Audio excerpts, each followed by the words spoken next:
Good afternoon, everyone, and welcome to the second session of day two of the Culturally Competent Conversations for Equity and Belongingness Summit. Or the C3EB Summit, where since yesterday and all through today, we are discussing rebuilding our economic infrastructure and environmental equity for historically marginalized communities. That being said, quick housekeeping notes before I introduce our speaker. If you do need a transcription enabled experience, please do head over to www.facebook.com/C3EB Summit. We have made that option available so that for you or anybody that you know who does need auto transcription, you can head on over there and click on the closed captioning to get the auto transcripted version of this session. With that, it is my absolute honor, privilege, and thrill to introduce to you our partner for the C3EB Summit, one of our partners for the C3EB Summit, who's been with us in every summit since the launch in August of 2020, as well as a speaker in every summit since then, Ruthie Bowles. Ruthie Bowles is the radically authentic authority marketing strategist and owner of Defy the Status Quo marketing agency. Ruthie has a passion for helping entrepreneurs authentically express themselves through their content. Her time as a military intelligence professional taught her how to see what others don't.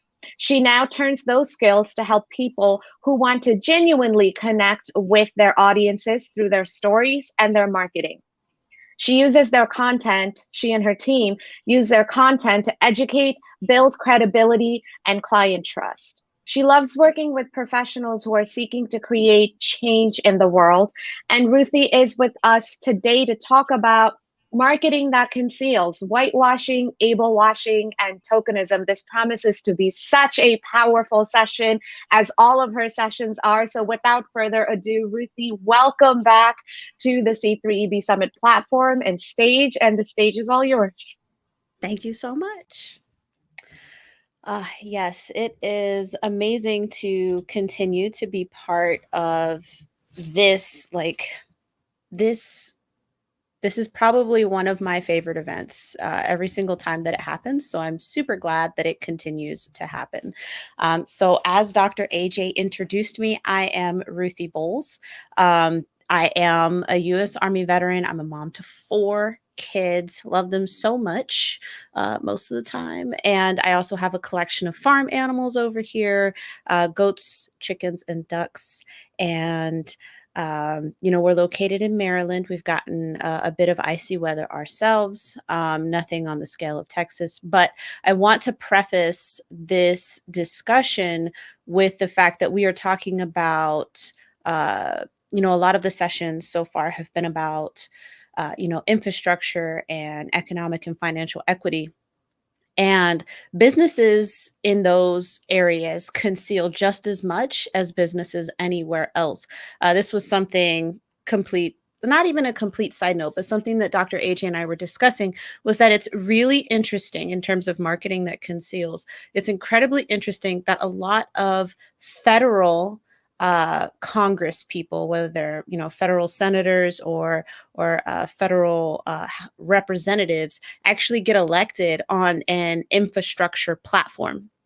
And this is interesting because if you actually read the division of responsibilities between the federal, state, and local governments, it's the state and local governments that are largely responsible for infrastructure. The federal government is responsible for interstates and highways and things like that connect and run through the states. But the street, down the road from your house that has that giant pothole, that's not a federal congressperson or a federal senator's responsibility. So it's kind of interesting, again, kind of marketing that's not being completely honest. Anybody who is looking to get elected to the federal level, they don't have direct control and direct power over the infrastructure that typically affects our day-to-day lives. So just kind of a note there in terms of marketing that conceals. But as Dr. AJ said, I am a marketing consultant. I work with professionals to evolve their online presence, to turn them into authentic and cohesive personal brands so they can attract their dream clients without salesy marketing. That is what I focus on. And so this topic for me is particularly well suited because as she mentioned in my bio, I'm very good at seeing what other people don't. So for marketing that conceals, that is truly the goal, is to see what they're trying to make it that we don't see, what they're trying to hide. So to that end, we're going to be going over performative marketing briefly, and we'll take a look at whitewashed marketing, able washing or able washed marketing, ableist marketing, and token marketing. Now, able washing, I've never heard that phrase before. I might have made it up.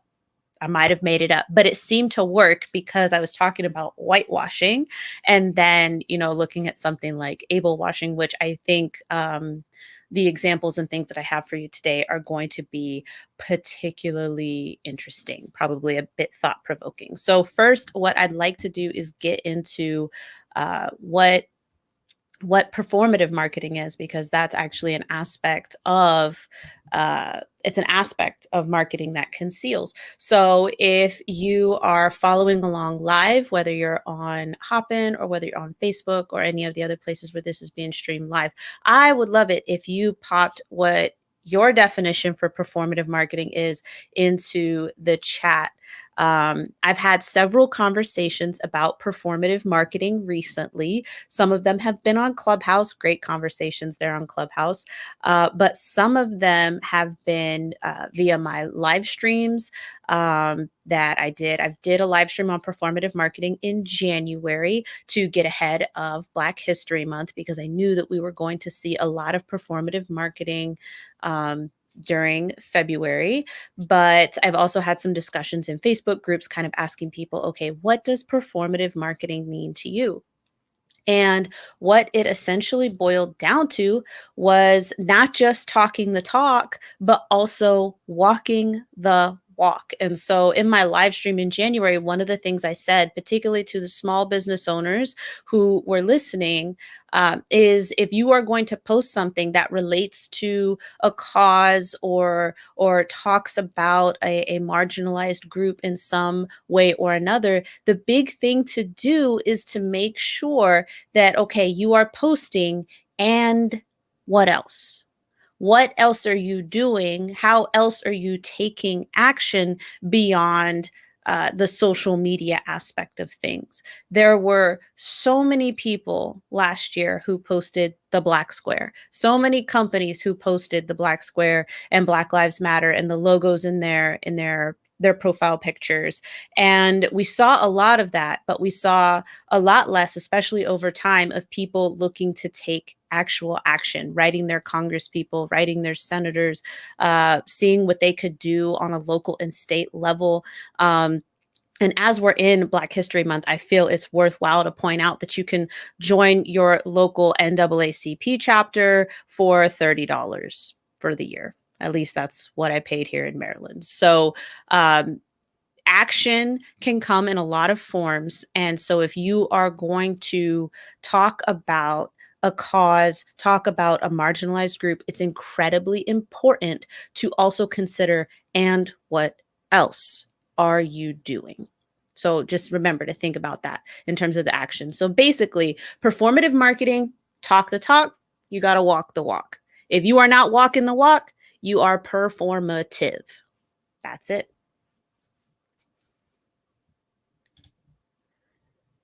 Okay, so I've got some pretty awesome examples for you, and I'm really excited to share them. So we're going to look at whitewash marketing at the moment. We're going to look at it from two different aspects. One of them is the Eurocentric beauty standards, and then the other is appropriating current events. So the big thing about Eurocentric beauty standards is that it shuts out the vast majority of the rest of the world. The other thing as well is that Eurocentric beauty standards have standards beyond the lightness of skin or the texture of hair that impact our perception of what is beautiful and what is not. For example, I know in a lot of African cultures, women, especially who have more curvy and voluptuous bodies, that is actually the ideal beauty standard. But because so much of marketing around the world is focused on Eurocentric beauty standards, which, lends itself to the more slender body type, people who fit the beauty standards in other parts of the world, they're largely shut out, and we get a very small slice of what it is humanity actually looks like in our marketing. So looking at this first point here, Eurocentric beauty standards, we have to talk about this lightening of darker skinned people in our advertisements. So this is Gabby Sidibe, and yeah, she is such a powerful person, a powerful character. But what I want you to notice here is that side-by-side comparison, this magazine, Elle, got a lot of backlash for what people considered to be a lightening of her skin tone to match what Elle considered to be an acceptable level of brownness. I just wanted to let that sit there for a second, an acceptable level of brownness. And the thing is, so in this case, absolutely, she's, to me, I definitely agree. I think that they photoshopped her and lightened her skin. But the other thing too, I think that we have to consider is that a lot of the photography standards, a lot of the makeup standards, a lot of the hair standards, a lot of the practices that we use to get people ready for photo shoots have been catered to those Eurocentric beauty standards. So what works for a lighter skin tone may not work for a darker skin tone. What works for one type of hair, which many of us know, what works for one type of hair doesn't necessarily work for another person's hair type. And so what that means, though, is that, I'm going too far ahead.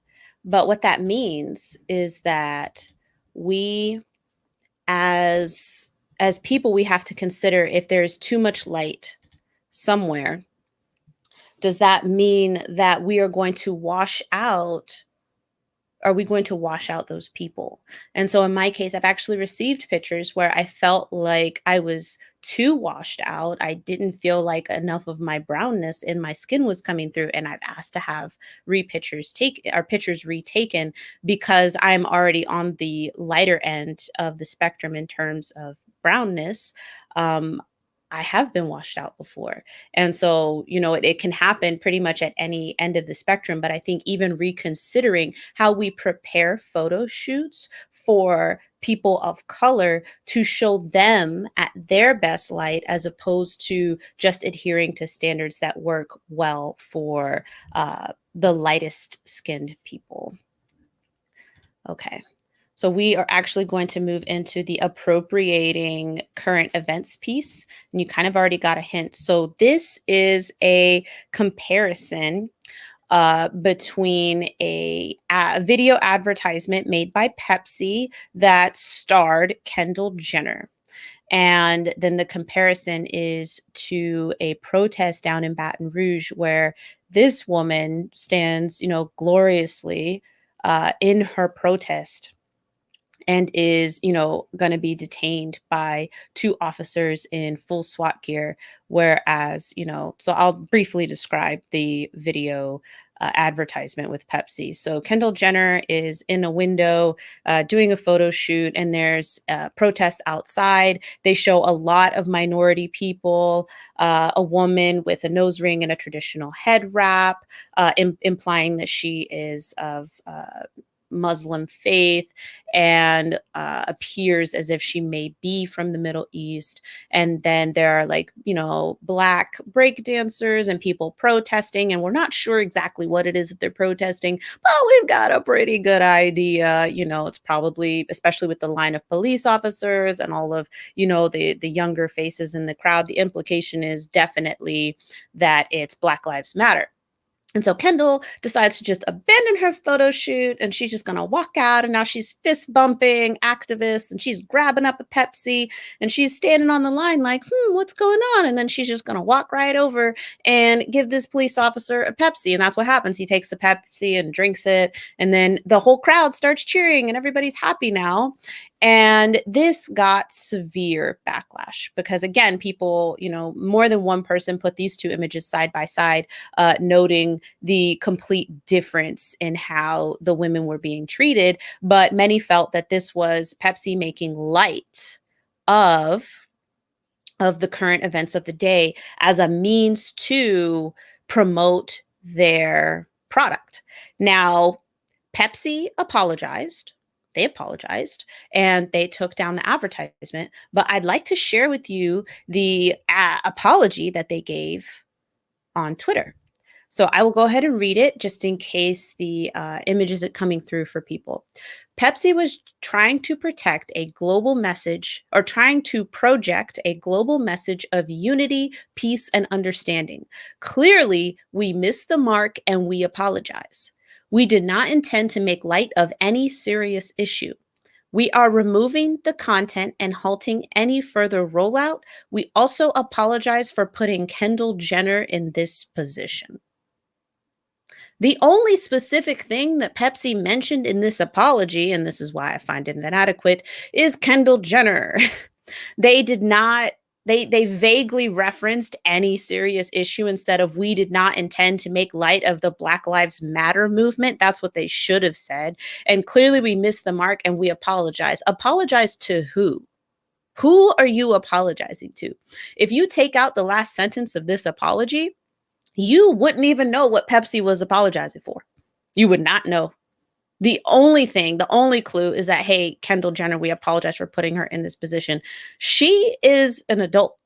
So she went along with this. And so that makes her just as complicit as everybody else, particularly, and I'm not going to dive into this one because this could be a whole separate presentation, particularly because the Jenner/Kardashian families have been, accused numerous times of appropriating different cultures for the family's financial gain. So in my opinion, this is no different than pretty much anything else that they've done. Now, but even if the backlash hadn't been so serious, this was still wrong to make. And this was Pepsi's attempt. This was incredibly performative, but this was Pepsi's attempt to appropriate a current event to magnify the brand awareness of their own products. And even Dr. Martin Luther King's daughter, she posted a picture of her father on Twitter getting arrested. And her text was, "If only daddy had known the power of Pepsi." So this hit wrong pretty much across the board.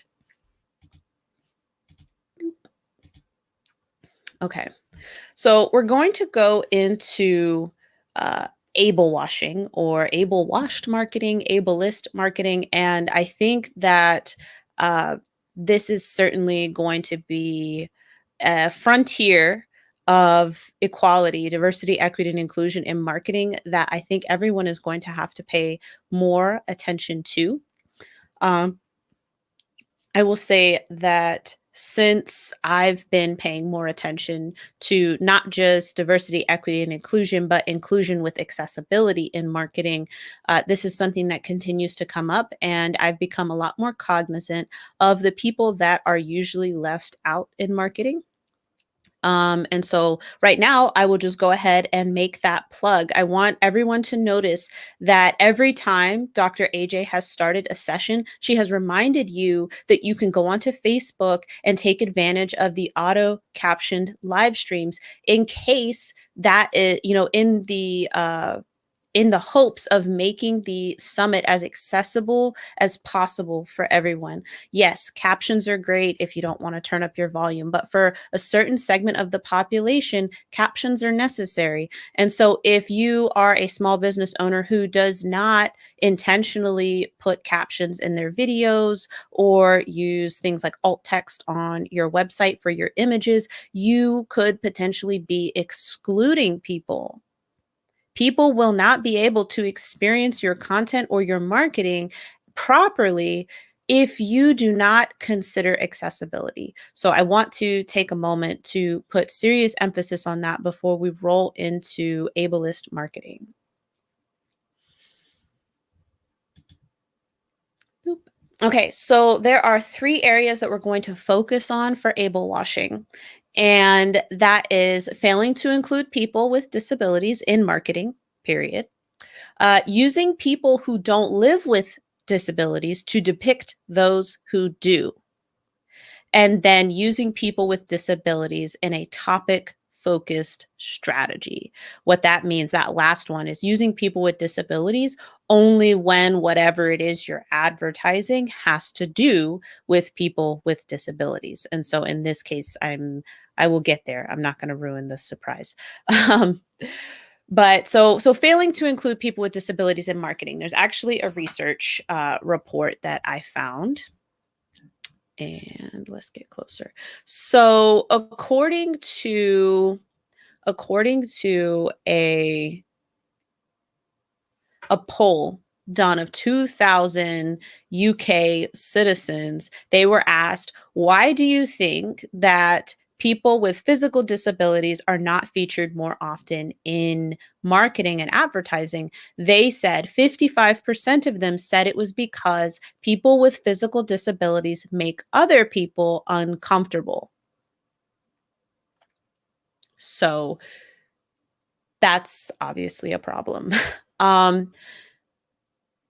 We should not be uncomfortable with any segment of our population, but this just really leans in, I think, to the conscious and unconscious biases that people carry around towards others who don't necessarily look, think, and sound like they do.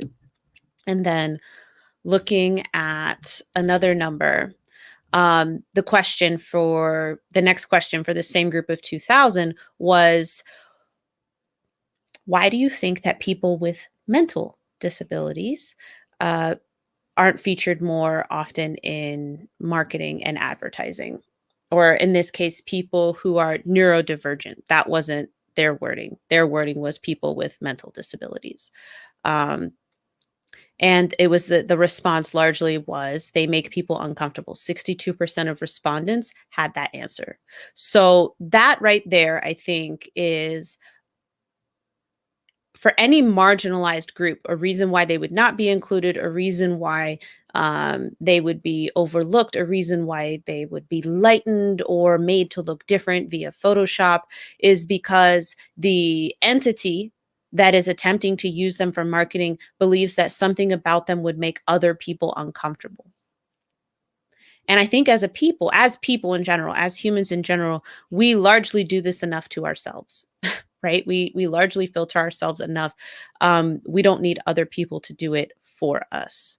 So I think that for everybody, it would be a good exercise to consider for yourself how you think that it would impact you if you saw more people with any type of, disability in advertising, and what you can potentially do to make a difference. All of us have platforms, big and small.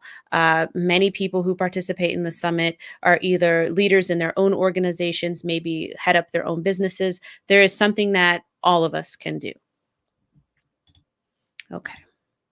So let's talk about using people who don't live with disabilities to depict those who do. So one of the first areas you'll probably think of is movies.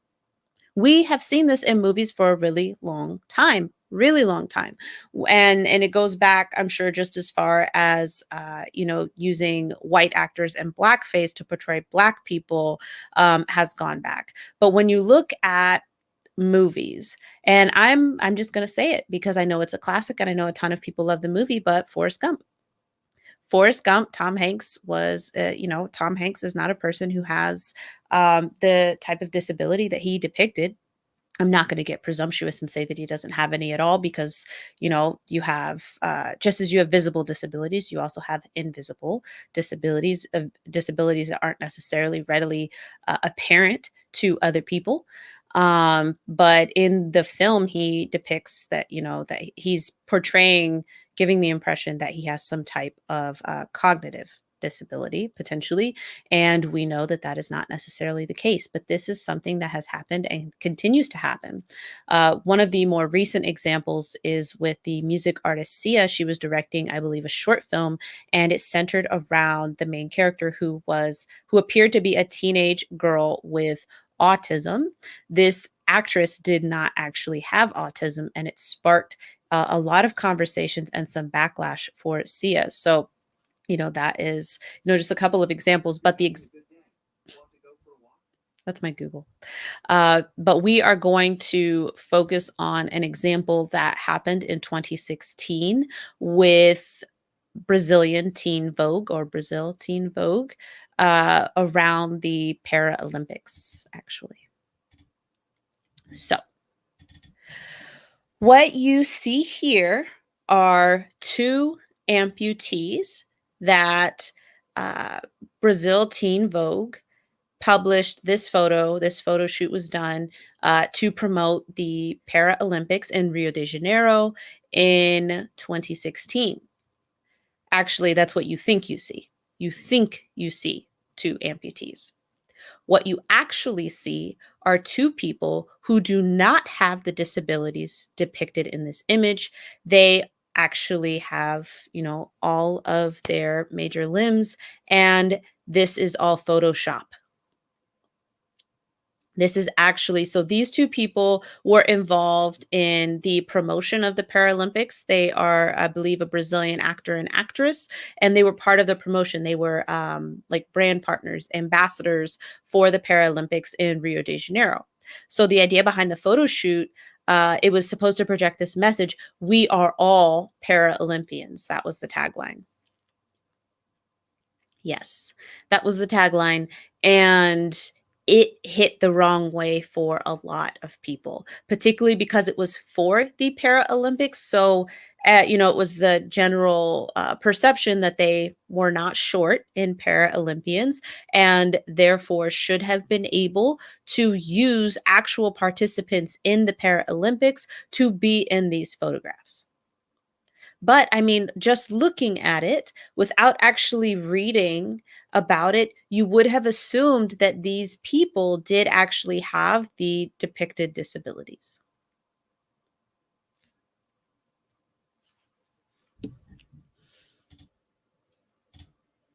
And so finally, we're going to talk about using people with disabilities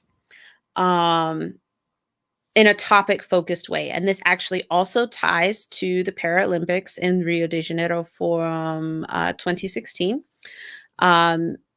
Because we typically only see advertisements that include people with physical disabilities when the topic is related to people with physical disabilities.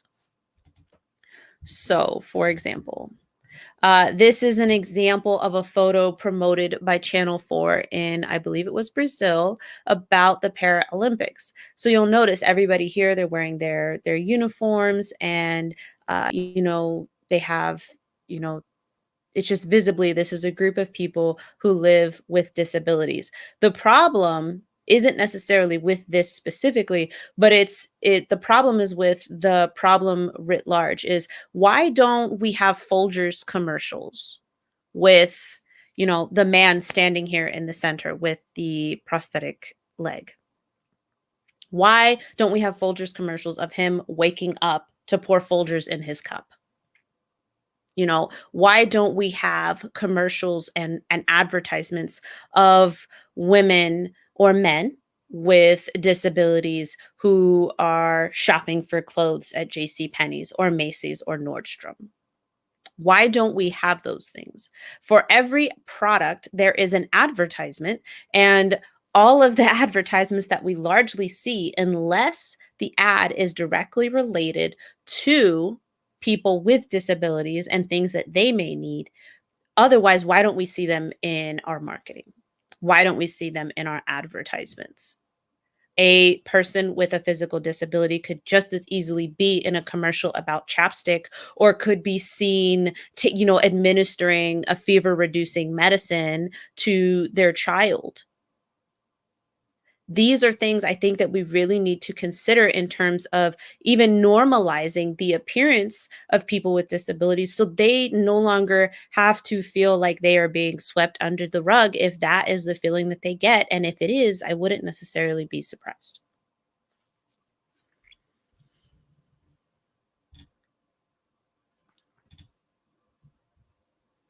Okay. So that, I mean, that was just a very short look at it, because like I said, I could have dove in pretty heavily into Hollywood. I could have dove in to, actually, one topic I do want to touch on real quick is, as we're talking about, okay, how come people with we don't see people with these different types of disabilities in different commercials and things. I'm also looking at corporate consulting firms and professional service firms. I'm looking at them too, because largely when you see like their team photos, like if they're like stock photos that they're using for team photos and things, or if they're choosing the big hero image for their blog posts, you do not see people depicted who have disabilities. And I think that that is something that we can definitely change, because for those companies who have millions of employees around the world, they definitely have somebody, more than one somebody in their organization who's living with a disability who is not represented in their marketing. That is able washing.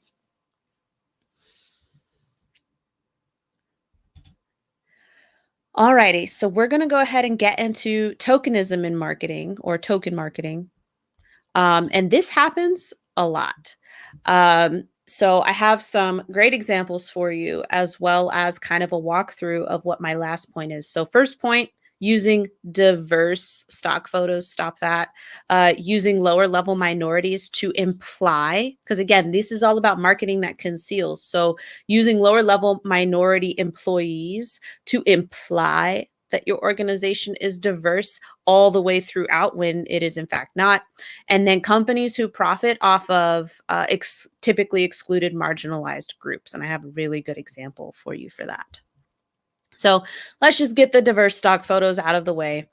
We've all seen some version of this photo on somebody's website. And the thing is here is, I understand sometimes that it can come from a misguided but well-intentioned place. And so this is the opportunity. If you have this image on your site or one like it, this is your opportunity to learn. If you are not yet a diverse team, and you represent the majority, at least in the United States and many other countries in the world, then you need to not use this photo. If you are a team of 2 or a team of 3, and let's say there's 3 employees and all of you are white, but all of you have agreed, or the CEO has decided, like, we're definitely going to be having diverse hires once we have enough revenue to have additional hires. And, that's what we're going to do. So because we have these intentions of being diverse in the future, we're going to use this photo. That's not it. Because someone like me will come along and say, oh, look at this diverse stock photo, this diversity stock photo that I've seen 1,000 times. Let's see if they're actually diverse. And then I go and do research. And I see that you are in fact not a diverse team. And I, of course, do not know about your future intentions. But at this point, it looks like tokenism. It looks like performative marketing. And so I will probably, from my perspective, what I've been doing lately is I will probably turn you into a TikTok video. It's not a good look for you. So we need to stop this use of diverse stock photos as a means to convey diversity that does not actually exist in your organization yet. It is okay if your organization is not yet diverse because you are small and growing, as long as it is built into your future growth plans. You should have, and this is, you can hire a good number of DEI consultants to help you with this type of future planning. But this type of work is something that needs to be in your strategy and future planning. Diverse hiring, equal or equitable opportunities for training and education and promotions, all sorts of things. And that, I'm sure, is a whole nother presentation that could be done for the C3EB Summit. So maybe Dr. AJ can jot that one down and we can have somebody talk about that. So the next example I want to give is a pretty good one, I think.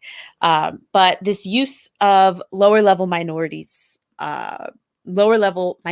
employees to imply that your organization is diverse through and through when it is in fact not. And so one area, and this isn't even my example that I have for you because I've got pictures of my example, but one area that this happens a lot is on university campuses. So students will often be given some type of financial incentive to be used in marketing materials for the university. And so you will find a few brown people in a particular department end up all over the marketing of that department. Their faces are everywhere, when in fact, they are an incredibly small minority at that university in terms of that department, but they are used as if they can make the department look a lot more diverse than it actually is. Now, again, if you are celebrating the fact that diversity is making its way into your department at your school, that's great, but you have to be transparent and you have to, again, plan for the future. How are you going to provide equitable opportunities to get other marginalized peoples into your department? You cannot just prop up these brown, students and say, oh, our work is done here. So, so it's a really important thing. But the example I want to give you actually comes from JP Morgan and Chase. So this is the header. This is the banner image from JP Morgan and Chase's website. So they are currently celebrating Black History Month. Imagine that. And the important thing to note here is that this is an older, Black man. He appears to be a Black man. He owns the Red Bay Coffee Company. And the implication here is that he is a client of JP Morgan and Chase. Now, I know that from a technical standpoint, they're a great company in terms of what they're able to do for their clients. So I'm not questioning that at all. What I am questioning is that this is at the very top of their website. I'm also wondering how often they talk about these types of things, because it tends to be the MO of companies of this size to not actually discuss things at all as they properly should. So this is the header image, right? But what I want to take a look at, where I will direct you, is this screenshot of their board, their leadership board. We have exactly one Black woman on this board, and everyone else here is white presenting. Now, James Dimon, or however you say his last name, he is actually the man who was in charge of JP Morgan when it was just JP Morgan during the 2009 housing bubble, stock market crash, bank bailouts. And he's still in charge, I imagine, because JP Morgan actually survived that whole catastrophic event. So, and then the last example I want to give you, because we have to already wrap up, is this company called Jumia. This is Africa's largest e-commerce provider. They are kind of like the Amazon of Africa. And they bill themselves as 100% African. And this does not ring true for a lot of people, and it's caused a bit of controversy. And I am going to explain why. So I'm going to have to scoot over for this one so y'all can see. So this is Germany, and Jumia, the African e-commerce company, was incorporated in 2012 in Berlin. Yes, lots of companies incorporate in other places, but stay with me. This is the UAE, and the leadership team largely operates out of Dubai. They used to operate out of Paris, and then they moved to Dubai at a later date. So not in Africa. And this is a picture of Portugal, which is where a lot of the technical team who manages the systems resides. This is where they operate out of Portugal in Europe, right? And most of those people on that team are Portuguese nationals, not Africa. And so what we end up with, again, is this feudalistic hierarchy where the lower levels are full of brown people and the upper levels are full of white people or white presenting people. And the problem with this is that because they are specifically saying like we are 100% African, the question then becomes, how are they different from companies like Coca-Cola, who also may employ millions of Africans, but at the top, they are, white, European, American leadership. And the founders of this company, the CEO and founder, are both white men from Europe. So again, this company is profiting off of Africa in this case. And the big question, I saw this in an article, was, is tech the new age colonialism? So that's a whole other presentation too. So as we're wrapping up, what I want to do is ask you, okay, I wanted to present to you some ways you could dig deeper. Review company social media feeds, particularly in February. If you're wondering how much they actually support the Black community, go back further than February to see what they were posting about, especially during times of high tensions, high racial tensions, which we've kind of been staying in off and on for the last 12 months or so. Well, I'm not even going to say that. Check out the leadership team, very much how I did with JP Morgan. I know JP Morgan and Chase do have corporate social responsibility ventures, that's CSR projects, which is my next point. Take a look at those CSR projects to see how much they're actually investing and how much of a difference they're actually able to make. But above all, as you are digging, before you spend your money, as you are digging, look for transparency.